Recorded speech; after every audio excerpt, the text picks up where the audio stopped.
Hey, this is WVU Football Going Deep. I'm Forrest Poston. Have been for quite some time. You can tell by the hair. This is another shot at doing this video because I realized I had Wyatt Milam listed on this chart, which doesn't really seem quite appropriate because this is the defensive look. Already did the offensive side, so we'll see how things shape up this time. As I said on the other video, this idea came up because Eers Sports did a 3-minute video in which they said, other than Milam, who is the one player most likely to get drafted? And that seemed kind of like cheating because just picking one player out of so many was rather easy. And it didn't go much of anywhere. It's like that's kind of getting ready to get started and then decide not to go anywhere. So I don't know if I'm going to get anywhere, but I am going to start.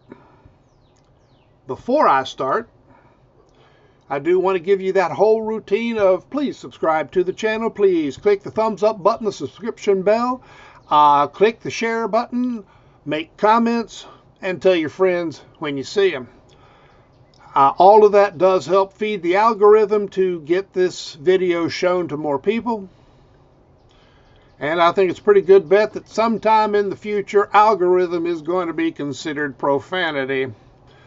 All right, the way I've got this set up looks a bit like stairs, and those at the top of the steps are the ones I consider most likely to get drafted. The reasons why people are where they are on the steps can vary. So let's get into that. Sean Martin, I think very likely to get drafted. Coach Brown has already said, he's trying to play himself into an early round draft pick. He is, at this point, healthier than he's been at least last year, and I think he's had injury issues a couple of times last year. Not clear whether it was exactly a health issue or an injury. It's been described both ways. But if he plays as well as he did last year, he gets drafted. If he plays better, he gets drafted early. He's got the body. He's got the work ethic. And, again, these guys are going to get picked partly because teams are going to want them in their locker room. Aubrey Burks was a bit up and down last year, particularly after the injury. This year, expected to play spear a good bit, expected to move around a good bit. I think they'll be using him in a way that plays better to his specific abilities. Last year and year before, they were using him as the team needed him most, which helped the team but didn't necessarily play fully to his strengths. Now I think we'll be playing to his strengths because that's what's going to help the team most. But it's also going to make him look better to the scouts. I think he will be at least a mid-round draft pick. He could play himself higher. Next step down, you may notice these are all guys who transferred. 2 of the 3 are new to the team this year. And got a couple other guys on the list who are new. And I got 10 guys on this list, or 9 guys, since I removed Milam. Okay. But part of the reason we have so many guys isn't because the entire defense is getting drafted or free agent, whatever, but because we have a lot of guys who may win starting spots, we don't know for sure, or at least enough playing time to get attention. In cases like French and Bradley, they both play spur, but they may be on the field at the same time fairly often.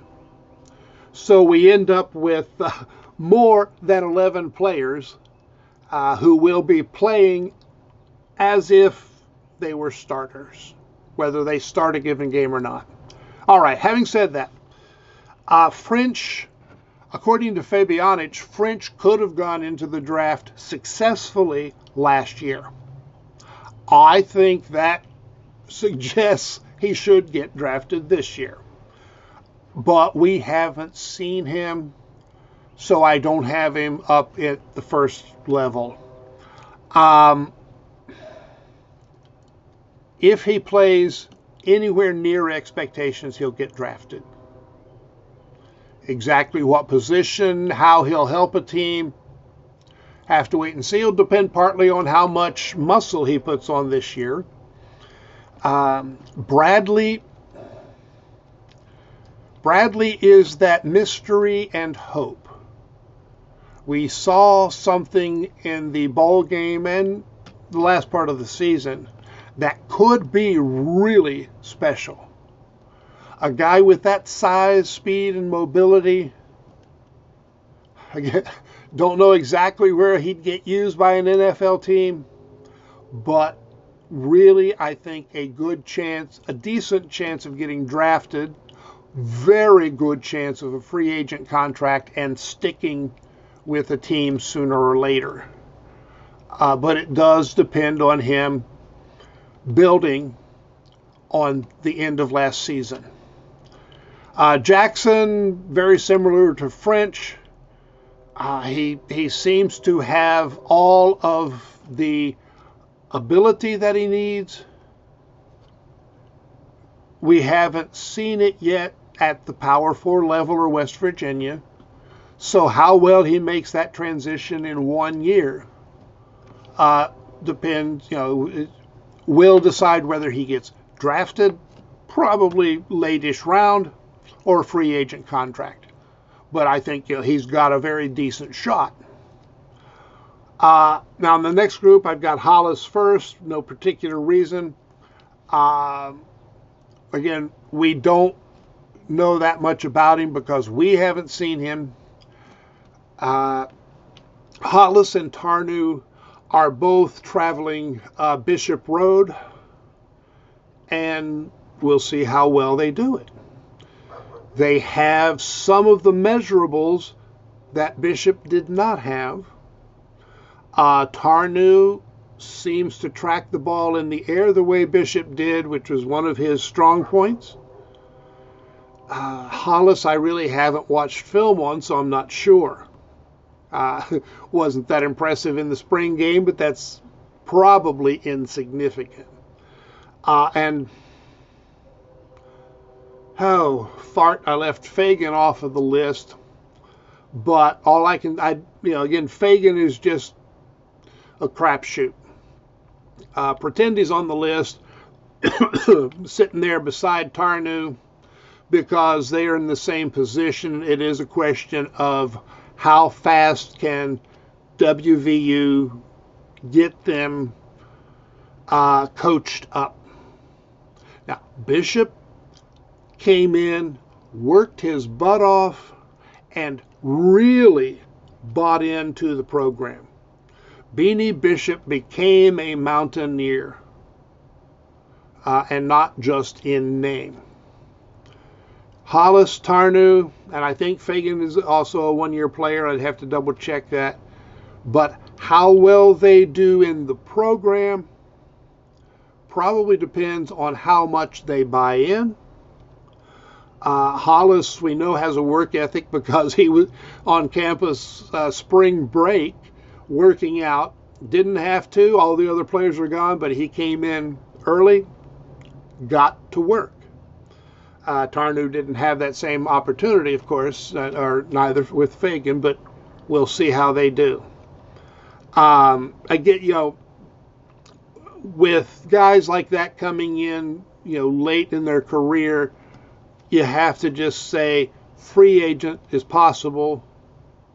Draft is unlikely.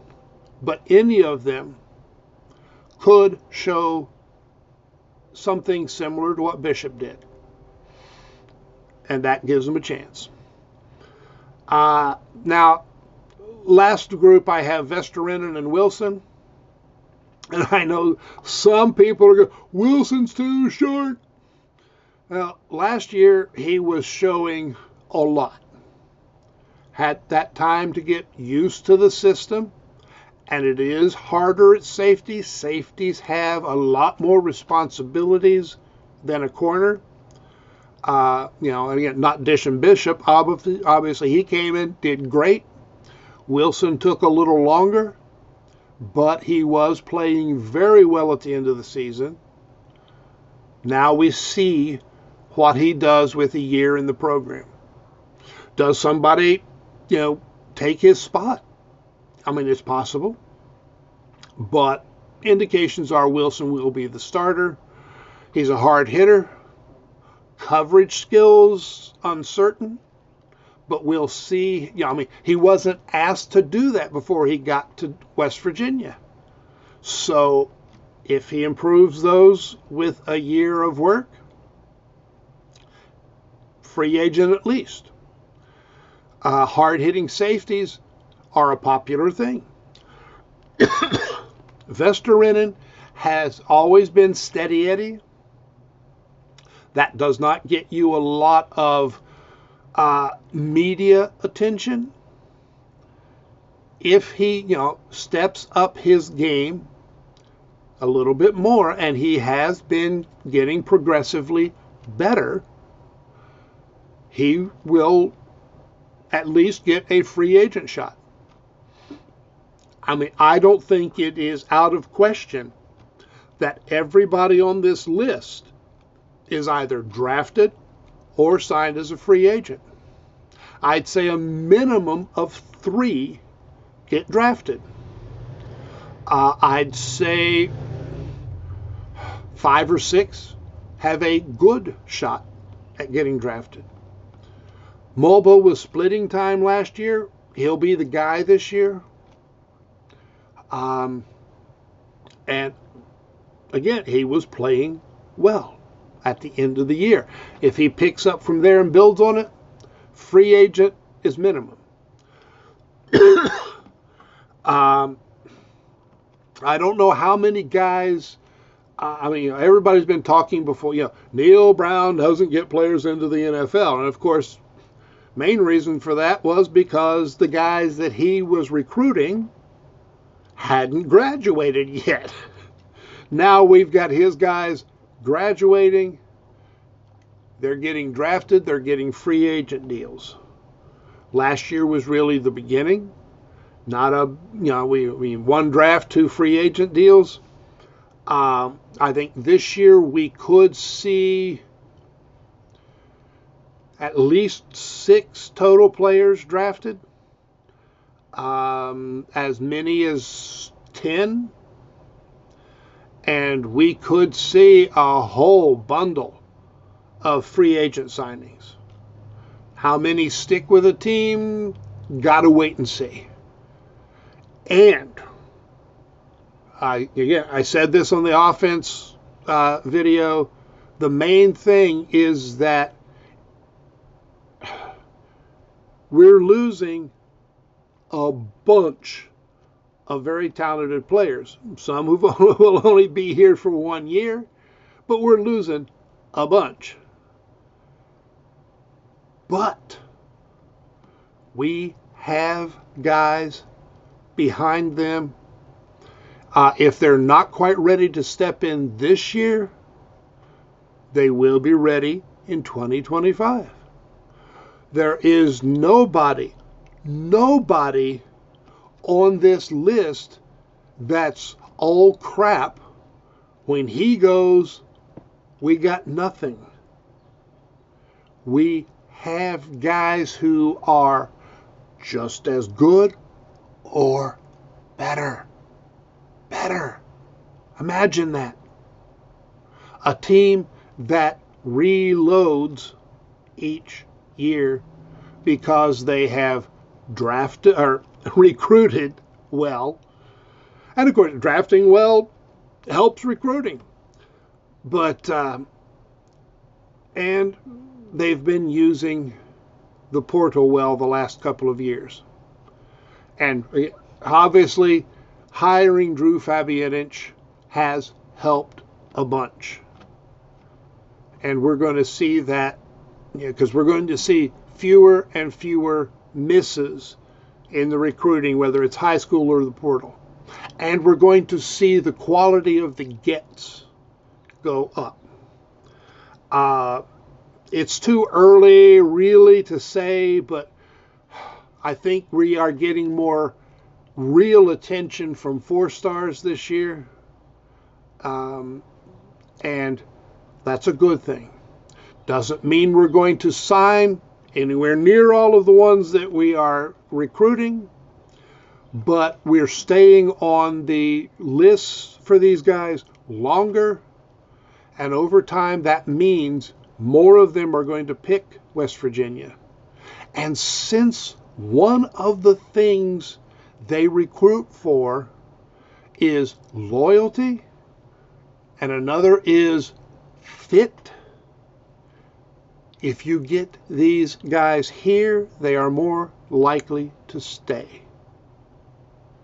And that's how you reload instead of rebuild. Guys who stay. Okay. Well, that's my way too early, maybe overly optimistic look at the 2025 draft for West Virginia players. I hope you will check out the video for offense as well as all the other videos. I will be back to talk to you again sometime. Could be when something else weird happens in the transfer portal. Could be when we finally find out how they're going to get down from 87 scholarships to 85. And it could be if I decide to do a video in reaction to a Locked On Big 12 video that really has me rather annoyed. And yes, I told them so. They have not yet responded. Anyway, hope you liked the video. Hope you subscribe. Do all those kind of things. I've got a whole bundle of things that I need to be doing, and I do not know which one I'm going to do next. But this one is done.